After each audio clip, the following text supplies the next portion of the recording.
B-2 split bomber दुनिया का ऐसा जहाज है जिसे चाह कर भी कोई मिसाइल तबाह नहीं कर सकता। देखने में बेशक ये एक फुटबॉल फील्ड जितना बड़ा लगता है, लेकिन दुश्मन के रडार पर ये सिर्फ और सिर्फ एक मक्खी जितना नजर आता है। चाहे कितना ही कॉम्प्लेक्स रडार नेटवर्क क्यों न हो, B-2 स्प्लिट बॉम्बर के लिए इसे चकमा देना बाएं हाथ का खेल है। 2 अरब डॉलर्स की लागत से तैयार किया गया ये आज तक बनाया गया दुनिया का सबसे महंगा जहाज है। दूसरे जेट्स के मुकाबले में न सिर्फ खामोश बल्कि ये हीट सीकिंग मिसाइल्स के साथ साथ इंफ्रारेड गाइडेड मिसाइल्स को भी आसानी से धोखा दे सकता है। एक ऐसा जहाज जो चाहे तो दुनिया का नक्शा ही बदल सकता है। पर सोचने वाली बात यह है कि एक 52 मीटर चौड़ा जहाज आखिर रडार्स पर क्यों डिटेक्ट नहीं होता। इसमें ऐसी कौन सी साइंस है जिसे अमेरिका पिछले 37 ईयर से छुपा रहा है। ज़ेम टीवी की वीडियोस में एक बार फिर से खुशामदीद। नाजरीन, इस B-2 बॉम्बर को बनाने के पीछे एक ऐसा वाकया है जिसने दुनिया भर में अमेरिका का सर शर्म से झुका दिया था। 1 मई 1960 पाकिस्तान में पिशावर एयरबेस से अमेरिका का Lockheed U-2 aircraft take off करता है। ये CIA के एक सीक्रेट मिशन पर सोवियत यूनियन की जासूसी करने जा रहा था। ये कोल्ड वॉर का दौर था जब अमेरिका और सोवियत यूनियन दोनों अपनी टेक्नोलॉजी के जरिए एक दूसरे को नीचा दिखाने की कोशिश कर रहे थे। अमेरिका को घमंड था कि उसका U-2 Lockheed spy plane 80,000 feet पे फ्लाई कर सकता है और इतने हाई एल्टीट्यूड पे कोई उसका कुछ नहीं बिगाड़ सकता। US समझता था कि इतनी ऊंचाई तक USSR का कोई मिसाइल नहीं पहुंच पाएगा।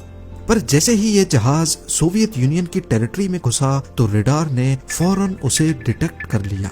पहले तो उन्होंने कई फाइटर जेट्स भेजे और कई मिसाइल्स लॉन्च किए, लेकिन वाकई इतनी ऊंचाई पर हिट करना उनके बस में नहीं था। लेकिन फिर सोवियत यूनियन की मिलिट्री ने अपने S-75 डिवीना मिसाइल को प्लेन पे लॉक करके फायर कर दिया। इस मिसाइल के बारे में अमेरिका को भी पता था, लेकिन उनका ख्याल था कि सोवियत का S-75 भी इतनी ऊंचाई तक नहीं पहुंच सकेगा। पर उसके बाद जो हुआ वो अमेरिका के वहमो गुमान में भी नहीं था। S-75 ने 80,000 फीट पे उड़ते हुए U-2 लॉकहीड को इंतहाई परफेक्शन से हिट किया। प्लेन वहां के येकाटेरिनबर्ग नामी शहर के ऊपर गिरा और पायलट ने खुद को इजेक्ट कर लिया। शुरुआत में अमेरिका ने कहा कि ये नासा का वेदर रिसर्च प्लेन था, लेकिन जब सोवियत यूनियन ने कैप्चर किए गए पायलट और U-2 का सर्विलेंस इक्विपमेंट दुनिया के सामने रखा तो अमेरिका की पूरी दुनिया में बड़ी बदनामी हुई। इस वाक़े ने दोनों मुल्कों को ठीक ठाक सबक दिया। इसके बाद रशिया यानी सोवियत यूनियन ने अपने एयर डिफेंस पे काम करना शुरू कर दिया और अमेरिका ने ऐसी टेक्नोलॉजी पर जो रडार के सामने लिटरली इनविजिबल हो जाए। उस वक्त अमेरिका के पास B-52 बॉम्बर्स थे, लेकिन इस वाक़े के बाद ये बात कंफर्म हो गई कि रशियन टेरिटरी में दाखिल होने से पहले ही इसे गिरा दिया जाएगा। यानी अमेरिका चाह कर भी अपने न्यूक्लियर वेपन्स रशिया के खिलाफ इस्तेमाल नहीं कर सकता। और फिर 1976 तक USSR ने ऐसे सरफेस टू एयर मिसाइल बनाए जो 100 किलोमीटर दूर तक भी एयरक्राफ्ट को गिराने की सलाहियत रखते थे, जिनमें S-300 भी शामिल थे। इस वक्त USSR का एयर डिफेंस इतना स्ट्रॉन्ग हो गया कि अमेरिकन एयरफोर्स के एक जनरल ने कहा कि सोवियत यूनियन में अपना B-52 बॉम्बर भेजना ऐसा ही है जैसे मक्खी के छत्ते पर पत्थर मारना। यही वो वक्त था जब अमेरिका ने 1978 में एडवांस टेक्नोलॉजी बॉम्बर यानी ATB प्रोग्राम लॉन्च किया। इस प्रोग्राम का मकसद एक ऐसा बॉम्बर प्लेन बनाना था जो सोवियत यूनियन की टेरिटरी में जाए, उनके रडार्स के सामने बॉम्ब्स गिराए और बिना नोटिस हुए वहां से निकल जाए। अमेरिका की ये तमाम रिक्वायरमेंट्स पूरी की B-2 बॉम्बर ने, जिसकी पहली फ्लाइट 1989 में हुई, लेकिन दुनिया को ये 1997 में दिखाया गया। B-2 की सबसे बड़ी खासियत उसकी रडार से बचने की सलाहियत है। इस एयरक्राफ्ट का एक एक कोना ऐसे डिजाइन किया गया है कि जब रडार के सिग्नल्स इस पर पड़ते हैं तो वो वापस रडार तक नहीं पहुंच पाते, यानी उन सिग्नल्स की डायरेक्शन बदल जाती है। और इसी वजह से इसके डिजाइन में सिर्फ विंग्स हैं, ना फ्यूजलाज और ना ही टेल। नॉर्मल एयरक्राफ्ट्स में लगी ये वर्टिकल टेल फिन बड़ी आसानी से रडार में डिटेक्ट हो जाती है। एयर डिफेंस सिस्टम में लगे रडार्स का बहुत बड़ा नेटवर्क आपस में कनेक्टेड होता है और ये रडार्स आसमान में हर तरफ ऐसे सिग्नल्स भेजते हैं कि कोई एक कोना भी अनडिटेक्टेड ना रह जाए। ये सिग्नल्स नॉर्मली प्लेन की बॉडी से रिफ्लेक्ट होकर वापस रडार की तरफ जाते हैं और ऐसे उसकी मौजूदगी रडार में रिकॉर्ड हो जाती है। खासकर टेल फिन को बचाना नामुमकिन होता है क्योंकि ये साइड से दिखने पर रडार्स के लिए एक मिरर का काम करती है। लेकिन B-2 स्पिरिट बॉम्बर की बॉडी ऐसे डिजाइन की गई है कि कहीं से भी रडार का सिग्नल आए तो वो टकराने के बाद उसी डायरेक्शन में रिफ्लेक्ट नहीं हो पाएगा और इसी वजह से इसमें टेल रखी ही नहीं गई। इसका जिग-जैग डिजाइन सिग्नल्स को बिल्कुल ऑपोजिट डायरेक्शन में डिफ्लेक्ट कर देता है। B-2 बॉम्बर की कामयाबी के पीछे सिर्फ इसका डिजाइन ही नहीं बल्कि एक ऐसी कोटिंग भी है जो 100% रडार के सिग्नल्स को अपने अंदर एब्जॉर्ब कर लेती है। यूएस ने एक ऐसी सीक्रेट कोटिंग बनाई है जिसकी डिटेल्स अभी तक दुनिया से छुपी हुई हैं और इसी कोटिंग की वजह से B-2 बॉम्बर रडार पर 100% इनविजिबल हो जाता है। इसका रडार क्रॉस सेक्शन हैरत अंगेज तौर पे सिर्फ 0.0001 स्क्वायर मीटर है, यानी इसे डिटेक्ट करने का मतलब है आसमान में किसी मक्खी को डिटेक्ट करना। कंपेयर किया जाए तो रडार पर B-52 बॉम्बर एक 2 बेडरूम फ्लैट जितना नजर आता है, F-15 एक छोटे कमरे जितना, JF-17 एक सिंगल बेड जितना और रफाएल एक बड़े तकिए जितना नजर आता है। यानी B-2 बॉम्बर इन सब से 10 गुना बड़ा होने के बावजूद रडार पर सिर्फ एक मक्खी जितना दिखता है। एविएशन सिक्योरिटी की दुनिया में इस टेक्नोलॉजी को स्टेल्थ कहा जाता है और इसकी बुनियाद B-2 बॉम्बर से ही रखी गई। B-2 स्पिरिट बॉम्बर में सिर्फ दुश्मन के रडार से बचने की काबिलियत ही नहीं बल्कि इसका लो हीट सिग्नेचर इंफ्रारेड और हीट सीकिंग मिसाइल्स को भी चकमा दे सकता है। नॉर्मली एयर डिफेंस सिस्टम्स में इंफ्रारेड सर्वेलेंस सिस्टम्स भी होते हैं।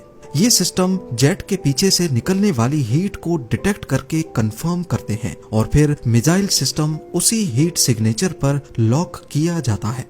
लेकिन B-2 बॉम्बर के इंजन इसकी बॉडी के अंदर छुपाए गए हैं। जेट इंजन में कंबस्शन होने के बाद गर्माइश डायरेक्टली बाहर नहीं निकलती बल्कि पहले उसे बाहर की ठंडी हवा के साथ मिक्स किया जाता है, जिसकी वजह से B-2 बॉम्बर अपने पीछे कोई हीट सिग्नेचर नहीं छोड़ता और यही चीज B-2 को दुनिया का सबसे कम हीट सिग्नेचर छोड़ने वाला एयरक्राफ्ट बनाती है।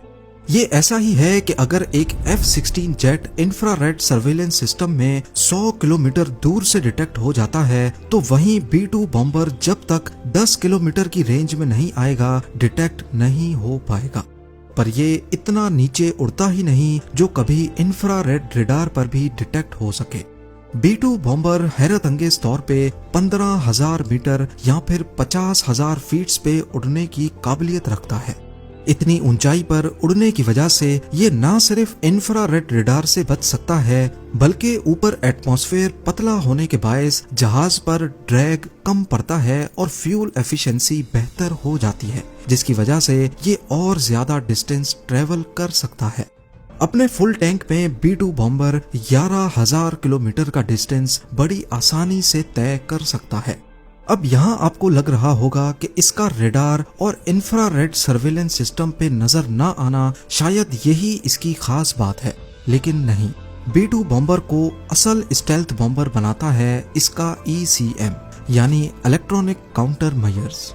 B-2 के अंदर हाई टेक ECM सिस्टम्स लगे हुए हैं जो पहले ये देखते हैं कि दुश्मन के रडार की क्या फ्रीक्वेंसी है, फिर उसी फ्रीक्वेंसी पे झूठे सिग्नल्स भेजते हैं जिससे रडार पर B-2 की गलत लोकेशन शो होती है या फिर 20 अलग अलग लोकेशंस पर B-2 नजर आने लगता है जबकि असल में वो सिर्फ एक जगह ही होता है।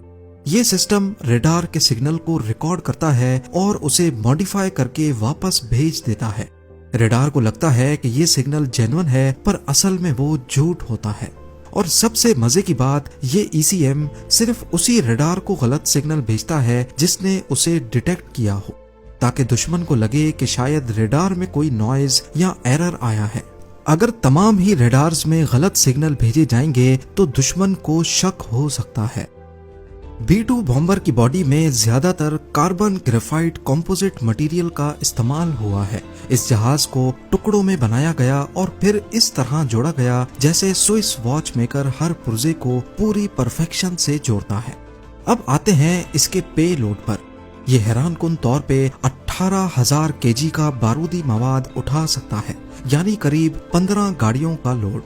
ये अपनी बैली के अंदर 80 जेडैम्स छुपा सकता है, जो कि GPS गाइडेड बॉम्ब्स होते हैं, 16 B-83 न्यूक्लियर बॉम्ब्स और 16 AGM-158 जैसम मिसाइल्स, जो कि स्टेल्थ क्रूज मिसाइल्स होते हैं। ये बॉम्ब्स B-2 के इंटरनल बे के अंदर फिट किए जाते हैं और दरवाजा बंद हो जाता है ताकि फ्लाइट के दौरान स्टेल्थ बरकरार रहे। रेंज की बात की जाए तो ये अमेरिका से रशिया जाकर वापस आ सकता है और अगर हवा में ही रिफ्यूलिंग की जाए तो B-2 बॉम्बर दुनिया के किसी भी कोने तक जा सकता है। अफगानिस्तान वॉर के दौरान B-2 बॉम्बर ने USA में मिजोरी एयरफोर्स बेस से टेक ऑफ किया। 9,500 किलोमीटर का फासला तय करके अफगानिस्तान में बॉम्बिंग्स की और बिना लैंड किए वापस चला गया।